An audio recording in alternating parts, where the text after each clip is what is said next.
Comment, moi, un être humain, je pourrais vouloir du mal à un être de chair et de sang, ne serait-ce qu'un lapin, un animal?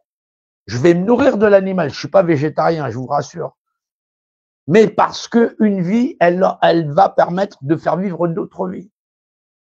Et aujourd'hui, on sait très bien qu'on est capable de faire de la nourriture de synthèse, on est capable de faire des trucs, mais c'est pas contrôlé. C'est pas contrôlé, c'est contrôlé par des laboratoires, c'est contrôlé par tout ça.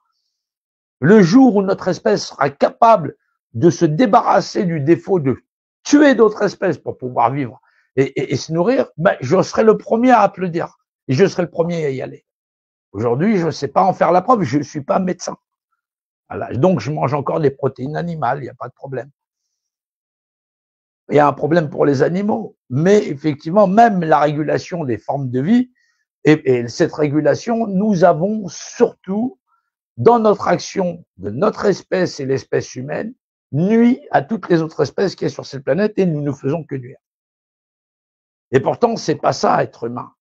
On apprenait les histoires avec Jeanne au lapin, Popo le Paul, voilà, machin chose, Allah, Saturnin le petit canard, tout ça. On apprend donc déjà de notre enfance à respecter les autres formes de vie. Et pourtant, dans l'action, lorsque nous grandissons, nous finissons par avoir le cœur serré en disant ouais, c'est comme ça, le monde ne changera pas. Non, il y a toujours des êtres humains qui n'ont pas changé leur cœur.